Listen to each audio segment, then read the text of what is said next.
আজকে হচ্ছে একটা বড় জার্নি আছে, তো যার কারণে প্রিপেয়ার হয়ে নিলাম। তো আজকে যাব হচ্ছে আমি বিশ্ববিদ্যালয় থেকে একদম বরিশালে।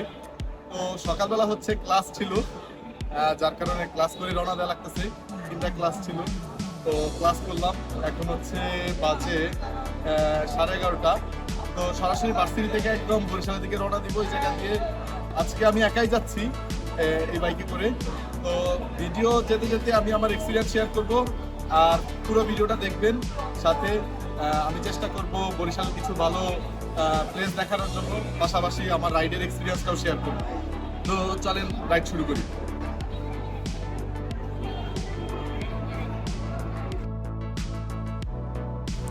তো আমি আমার ইউনিভার্সিটি থেকে হচ্ছে বেরিয়ে গেলাম।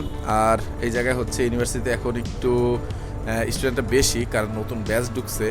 তো আমরাই হচ্ছে কিন্তু ইউনিভার্সিটির এখনকার সময় লাস্ট ব্যাচ। তো আর ফার্স্ট ইয়ারের ব্যাচ ঢোকার কারণেই হচ্ছে ইউনিভার্সিটি একটু কোলাহল, মানে মানুষজন একটু বেশি। তো ইউনিভার্সিটি থেকে বেরোইলেই সামনে যে জিনিসটা পড়ে সদরঘাটের একটা বিশাল জ্যাম। এই জিনিসটা আসলে খুবই পেইনফুল, একদম খুব খারাপ লাগে আসলে বেরোয়ার পরেই জ্যাম। এই রোডে যাইতে গেলে টোল পরে শুধু 3 জায়গায়। সেটা হচ্ছে, একটা হচ্ছে মাওয়ার আগে একটা টোল পরে বঙ্গবন্ধু এক্সপ্রেসওয়ে, সেটা হচ্ছে 20 টাকা। আর আরেকটা টোল পরে হচ্ছে পদ্মা সেতু পাওয়ার পরে ভাঙ্গায়। তো আমি রওনা করে দিছি হচ্ছে এখন প্রায় 12:30 পৌনে 1টার মতো বাজে। তো জানি না ভাঙ্গা দিয়ে যাব কিনা, রাস্তার কন্ডিশনের উপরে। যদি রাস্তায় বেশি ট্রাফিক দেখি তাহলে ইচ্ছা আছে উঠে যাব শরীয়তপুর দিয়ে। শরীয়তপুরের এই জায়গায় যেমন এক লেনের যে রাস্তা আছে এইরকম দেখতে রাস্তাটা। আগে হচ্ছে যে এগুলা ছিল না, মানে একসাথে ছিল। গাড়ি দেখা গেছে যে লেন মেনটেন করতো না, তো যার কারণে হয়তো বা এটা করা হয়েছে। এই জায়গাটা দেখেন, এই জায়গাটায় হচ্ছে কিন্তু যে ডিভাইডার গুলা নাই, ঠিক আছে। তো এই জায়গায় দেখেন লেনও মেনটেন করতে পারে না, ঠিক আছে। এই ওভারটেকিং এর জন্য লেন মেনটেন করা যায় না। তো এই সমস্যার কারণেই হচ্ছে এখন এই ডিভাইডারের কাজ চলতেছে। আচ্ছা, ওই যে দেখেন কাশফুল কিন্তু ফিটে গেছে কাশফুল ফিটে গেছে। এই জায়গায় হচ্ছে আপনার এই যে সাউথ টাউনের এই জায়গায় একটা মসজিদ আছে, অনেকে হয়তো বা দেখছেন, জানেন এইসব সাইডে যারা আসছেন বা ঘোরাঘুরির ভিডিও দেখেন। এই জায়গায় একটা মসজিদ আছে খুব সুন্দর। ওই মসজিদের চারপাশটা কিন্তু মানে কাশ বনে একদম মানে ফুল। তো চলেন সামনে, আমরা টোল প্লাজার কাছাকাছি চলে আসছি। এই জায়গায় হচ্ছে টোল 20 টাকা, প্রাইভেট কারের টোল কি 100 টাকা মনে হয়। এই জায়গায় হচ্ছে মোটরসাইকেল লেনটা কিন্তু আলাদা। তো অনেকে যারা নতুন আসেন তাদের জন্য হচ্ছে এই জিনিসটা একটু প্যারা হয়ে যায়, যে মোটরসাইকেল লেনটা হচ্ছে জানা থাকে না। তো সমস্যা নাই, আমি হচ্ছে দেখা দিচ্ছি। তো পদ্মা সেতুর প্রথমেই কিন্তু হচ্ছে এই লেনটা কিন্তু আলাদা ছিল না, মোটরসাইকেলের যে লেনটা ওইটা কিন্তু আলাদা ছিল না, ওইটা একসাথেই ছিল। তো উদ্বোধন হওয়ার পরে তো সবাই এক্সাইটমেন্ট ছিল অনেক, এই তো সামনে এই যে মোটরসাইকেল লেন, ঠিক আছে। তো সবার হচ্ছে অনেক উৎসাহ ছিল এটা নিয়ে। তো উৎসাহ ছিল সেটা ভালো কথা, কিন্তু উৎসাহটা এমন ছিল যে মানে পজিটিভ না, আপনার নেগেটিভ ছিল। যে পদ্মা সেতুর যে নাট বল্টু ফিরে ফেলতো, পদ্মা সেতুতে গিয়ে এই করতো সেই করতো, আবার হচ্ছে একটা দুটা অ্যাক্সিডেন্ট হয়ে গেছিল মোটরসাইকেলের। তো যার কারণে এই লেনটা হচ্ছে আলাদা করে দিছে। এখন হচ্ছে মোটরসাইকেল গুলো চলে মেইনলি সার্ভিস লেন দিয়ে। তো আমি হচ্ছে পদ্মা সেতুর একদম টোল বক্সের কাছে চলে আসছি।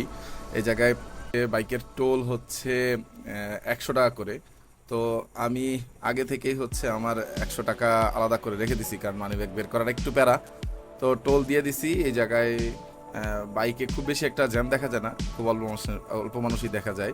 তো এইটা হচ্ছে এই যে টোলের স্লিপ। তা আমি টোলের স্লিপ রেখে দিয়ে রওনা করছি হচ্ছে পদ্মা সেতুর দিকে। আর সামনে যে ব্লু কালার ব্রিজটা দেখতেছি, এটা হচ্ছে পদ্মা সেতুর রেল লিঙ্কের একটা ব্রিজ। এই জায়গাতেই হচ্ছে পদ্মা সেতুর সাথে রেলের কালেকশন হবে। তো পদ্মা সেতুর নিচে দিয়ে আসলে ট্রেনের লাইনটা করা হয়েছে। আর এই জায়গায় পদ্মা সেতু হওয়ার ফলে যে সুবিধাটা হয়েছে দেখেন, আগে আমরা যে ফেরি দিয়ে হচ্ছে এই রাস্তাটা পার হইতাম, কিন্তু এখন পদ্মা সেতু দেখেন এক সাইডের লেন কিন্তু অন, জাস্ট এক সাইডের লেন কিন্তু অন, কিন্তু তারপরও কোনো জ্যাম নাই, কোনো ঝামেলা নাই, একদম আরামসে আমরা চলে যেতে পারি। যেটা হচ্ছে আগে পারতাম না। তো এই জায়গায় হচ্ছে মাঝে মাঝে পদ্মা সেতুর সার্ভিসের কারণে একটা লেন অফ করে একটা লেন চালু করে, এরকমভাবেই করে। খুব অল্প সময় বা যে সময় বেশি ট্রাফিক থাকে তখন হচ্ছে ফুল লেন চালু করে দেয়। তো আমরা এখন মামা প্রান্ত থেকে পদ্মা সেতুতে উঠে গেছি, আর এই জায়গায় খুব বেশি একটা আজকে গাড়ি ছিল না। আরেকটা জিনিস বলি, সেটা হচ্ছে পদ্মা সেতু হওয়ার ফলে আমাদের এই অঞ্চলের মানুষের যে উপকারটা হয়েছে সেটা তো আসলে আপনারা বুঝেনি, কিন্তু আমার বাড়ি ভোলা হওয়ার কারণে কিন্তু পদ্মা সেতু দিয়ে আসলে সবসময় বাড়িতে যাওয়া সম্ভব হয় না। কারণ আপনার হয় লক্ষ্মীপুর দিয়ে যাইতে হবে অথবা হচ্ছে যাইতে হবে লাহারহাট ফেরিঘাট দিয়ে। তো লাহারহাট ফেরিঘাটে হচ্ছে দেখা যায় যে অনেক সময় গাড়ি সম্পূর্ণ না আসলে ওরা ফেরি স্টার্ট করে না। তো এই জন্য আসলে একটু প্যারা হয়ই। দেখা যায় যে 240 কিলো রাস্তা যদি যেতে প্রায় 8 ঘন্টা 10 ঘন্টা লাগা যায়। তো যদি পদ্মা সেতুর পাশাপাশি যদি আমাদের ভোলা বরিশালের যেই সেতু ওইটাও চালু হয়, তখন কিন্তু আর এই প্রবলেমটা থাকবে না। তখন দেখা গেছে যে একটানে আমরাও বাইক নিয়ে বা গাড়ি নিয়ে সরাসরি চলে যেতে পারবো। তো কয়েকদিন আগে হচ্ছে অবশ্য ঢাকা থেকে সরাসরি একটা লঞ্চ চালু হয়েছে, যেটা হচ্ছে ফেরি প্লাস লঞ্চ দুটো একসাথেই। তো ওইটার মাধ্যমে একটু প্রবলেম সলভ হলেও খরচ কিন্তু বেশি। আর এই জায়গাটা যেটা দেখতেছি এখন, এটা হচ্ছে একটা সেনানিবাস। যখন পদ্মা সেতু করছে সেনাবাহিনীর আন্ডারে, তখন এই সেনানিবাসটা হচ্ছে উঠা হয়েছে। তো এখন এই সেনানিবাসটা মোটামুটি সুন্দর একটা জায়গা, যদিও আমার এটার ভিতরে যাওয়া হয় না কখনো, কিন্তু উপর থেকে যেটুকু দেখি মোটামুটি সুন্দর জায়গা। তো পদ্মা পার হয়ে আমি হচ্ছে সরাসরি চলে যাচ্ছি এখন ভাঙ্গার দিকে। আর যাওয়ার পথেই হচ্ছে একটা মসজিদের সামনে পড়লাম, যেটা হচ্ছে ইলিয়াস চৌধুরী কলেজ খুব সম্ভবত। এই কলেজের সামনে আমি হচ্ছে একটু দাঁড়াইলাম আর কি। তো এই কলেজের সামনে হচ্ছে একটু দাঁড়ায়া চাটা খাইলাম। এই জায়গার পরিবেশটা খুব সুন্দর। আর কলেজটার সামনে যেই একটা মসজিদ আছে, মসজিদটাও খুব সুন্দর। অনেকে হচ্ছে আলাদা করে শুধু এই মসজিদটা দেখতে আসে। তো কোনো সময় দাঁড়ানো হয় নাই, তো আজকে একটু দাঁড়াইলাম, কয়েকটা শ্যুট নিলাম। শ্যুট নিয়ে হচ্ছে এখন চলে যাচ্ছি ভাঙ্গার দিকে আর কি। ভাঙ্গা এই জায়গা থেকে খুব বেশি দূরে না, কাছাকাছি। তো এরপরে হচ্ছে আমি চলে আসছি হচ্ছে ভাঙ্গার যেই টোল বক্স, যেটা হচ্ছে বঙ্গবন্ধু মহাসড়কের সেকেন্ড টোল বক্স। তো ওই জায়গায় চলে আসছি। তো এই জায়গায় হচ্ছে টোল 10 টাকা।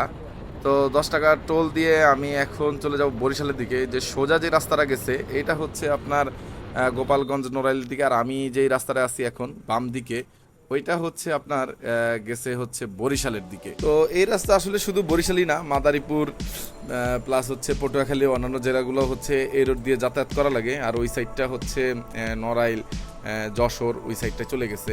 তো এই জায়গায় আগে রাস্তাটা কিন্তু হচ্ছে এক লেনের রাস্তা ছিল, চিপা রাস্তা ছিল। তো এখন দেখেন রাস্তা কিন্তু কাজ হচ্ছে, রাস্তা কিন্তু চওড়া করার কাজ কিন্তু আগাচ্ছে। তো এই রাস্তা যখন চওড়া করা হবে তখন কিন্তু এই রাস্তায় আর তেমন একটা কষ্ট থাকবে না। তো আর এই জায়গা দিয়ে হচ্ছে ভাঙা দিয়ে আপনার ট্রেনের লাইনও চালু হয়ে গেছে। তো কয়েকদিন আগে দেখলাম যে ট্রায়াল করা হয়ে গেছে। তো হয়তো বা খুব তাড়াতাড়ি এই বছরের ভিতরেই ভাঙ্গা পর্যন্ত শুনলাম যে ট্রেনের সার্ভিস দেওয়া হবে। তো পরবর্তীতে হয়তো যশোরে, এরপরে বরিশালের লাইন কখন হয় আসলে জানি না, কিন্তু তারপরও এই সাইডে যে রেল আসতেছে এটাই আসলে অনেক। তো এই রাস্তায় যারা হচ্ছে বাইকার আছে এদের কিন্তু একটা প্যারা হয় যে রাস্তাটা ছোট, যার কারণে দেখা যায় যে আর অনেক বাস চলে। পদ্মা সেতু হওয়ার পরে হচ্ছে এই রোডে অনেক বাস চলে। তো এই জন্য বাইকে একটু রাইডিং করাটা একটু টাফ হয়, একটু কষ্ট হয়ে যায়। তো যে সময়ে রাস্তার যেহেতু কাজ চলতেছে, রাস্তা চওড়া হয়ে গেলে আর এই সমস্যাটা থাকবে না। তবে এই রাস্তায় ঢুকলে একটা অন্যরকম প্রশান্তি কাজ করে, একদম সবুজ শ্যামল, মানে খুবই সুন্দর একটা পরিবেশ এই জায়গায়। একদম ঠান্ডা, ঢাকার ভিতর থেকে ভাঙ্গা পর্যন্ত আসলে এই ফিলটা পাওয়া যায় না, একটু গরম গরম ফিলই থাকে। কিন্তু এই রাস্তাটায় হচ্ছে গাছের পরিমাণ এত বেশি যে একটা ছায়া কাজ করে। এখন চলে আসছি নতুলাবাদের দিকে। আর নতুলাবাদী কিন্তু বরিশালের একদম এন্ট্রি পয়েন্ট।